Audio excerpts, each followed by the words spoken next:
tribuna al senador Zoé Robledo Aburto, del Grupo Parlamentario del Partido de la Revolución Democrática, hasta por 5 minutos.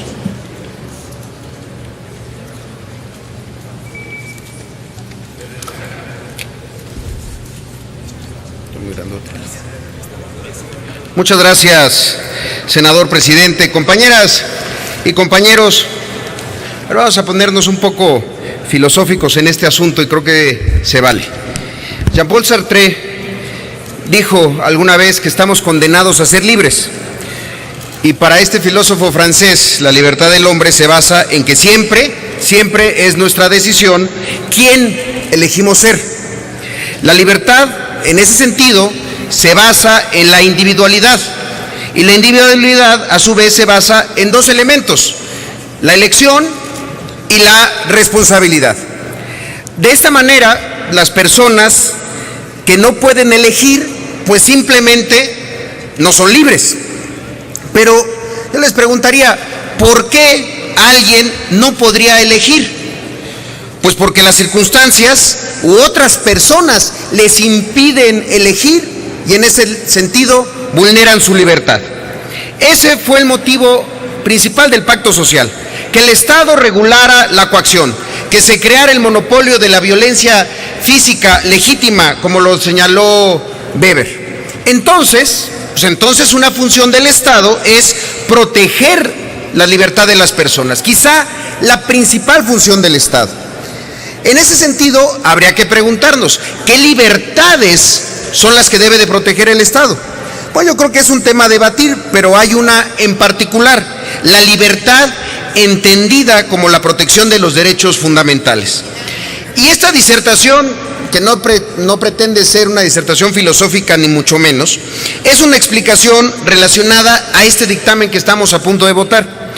Porque a final de cuentas la adición a la Constitución que se está discutiendo establece pues que estaremos ya facultados como Congreso a expedir leyes en materia de desaparición forzada y tortura, pero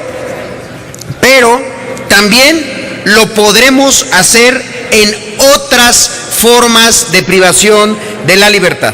Qué bueno que ya estaremos facultados para legislar en materia de desaparición forzada y tortura, pero quiero en esta oportunidad concentrarme en las otras formas de privación de la libertad. Porque si se habla de privación de la libertad, pues normalmente se piensa en el secuestro. Pero el secuestro, ya lo saben, está contemplado ya en el artículo constitucional. Entonces, ¿qué otras formas de privación de la libertad existen?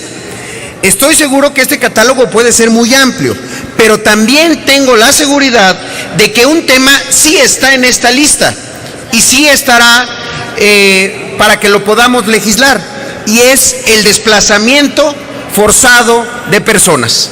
Por una razón, compañeras y compañeros: a que los desplazados internos no son libres. No lo son porque ellos abandonan, en contra muchas veces de su voluntad, no muchas veces, abandonan siempre en contra de su voluntad el lugar donde viven. Abandonan su patrimonio, abandonan a su familia, a sus amigos, abandonan su trabajo, sus escuelas, abandonan todo su entorno, interrumpen su vida como la conocen y esta nunca vuelve a ser la misma. Abandonan su libertad. Incluso una vez que se desplazaron, siguen sin ser libres. Nunca estarán tranquilos en el lugar al que llegaron. Las amenazas muchas veces los persiguen hasta el lugar donde se desplazaron. Continúan muchas veces las intimidaciones a su familia y entran en una terrible espiral de exclusión, de desempleo, de deserción escolar, de violencia, de enorme vulnerabilidad. El desplazamiento interno es una inmigración involuntaria. Las personas se ven forzadas a huir de su lugar de residencia por diversas situaciones, que pueden ir desde catástrofes naturales, conflictos religiosos y comunales, disputas por tierras, castigos colectivos, pero principalmente en los últimos 15 años a partir de situaciones de violencia generalizada producto del combate a la delincuencia organizada. No hay cifras oficiales sobre desplazados, pero les voy a dar 3. Parametría, en 2012, calculó que el 2% de la población de 18 años o más ha sido desplazado por la violencia. El 2% de la población, esto es cerca de 1,5 millones de personas. Segundo dato, la Comisión Mexicana de Defensa y Promoción de los Derechos Humanos calculó entre 2011 y febrero de 2015 281,418 personas que han sido desplazadas de manera forzada como consecuencia de la violencia en México. Tercero, el Centro de Monitoreo y Desplazamiento Interno, que está en Noruega, calcula alrededor de 180,000 personas desplazadas. ¿Por qué no tenemos un conteo oficial? Porque no hay una autoridad responsable. ¿Y cómo haberlo si no hay una ley al respecto? Les pregunto algo más, ¿cómo es posible que no exista un reconocimiento explícito por parte del gobierno mexicano de la situación de desplazamiento interno? Aquí al Senado han venido varias veces familias y representantes de desplazados a solicitarnos ese reconocimiento legal. Por eso hoy es un día tan importante para los desplazados, porque el fenómeno de los desplazados sigue sin ser nombrado en México. Por tanto, es un tema no atendido por el Estado, y eso se acaba el día de hoy. Hoy las víctimas ya podrán tener reconocimiento en una dimensión judicial, además de la dimensión social. ¿Por qué? Porque ya no hay pretextos, compañeras y compañeros, ya no hay pretextos para no legislar en la materia. Con esta reforma al artículo 73 constitucional ya estaremos facultados para hacerlo. Y ni siquiera hay que esperar presentarse la iniciativa.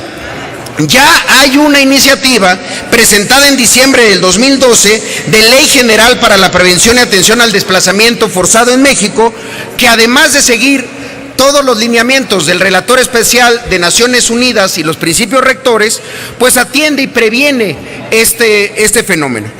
Es una iniciativa que la tienen las comisiones de Gobernación, la Comisión de Derechos Humanos, la Comisión de Estudios Legislativos segunda y la Comisión de Población y de Desarrollo, que la tiene para opinión.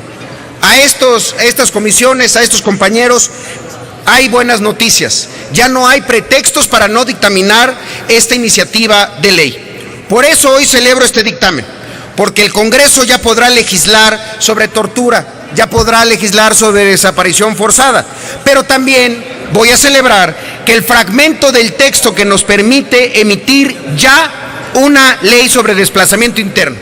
Colombia debería ser nuestro referente. Colombia llegó a tener 1/3 de su población, más de 5 millones de personas desplazadas. ¿Y qué creen? Allá hay una ley general. Incluso en su Código Penal se contempla el desplazamiento como delito forzado en su título 3, que reza delitos contra la libertad individual.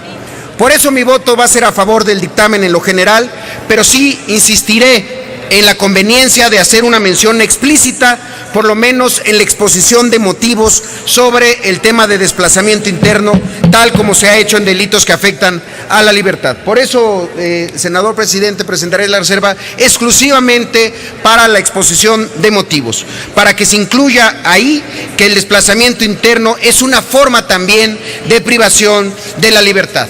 Porque, compañeras y compañeros, estoy convencido que todos tenemos derecho a la libertad y los desplazados en México hoy no son personas libres. Ser libre es poder hacer, no vivir con coacciones ni privaciones. Donde no hay ley, no hay libertad.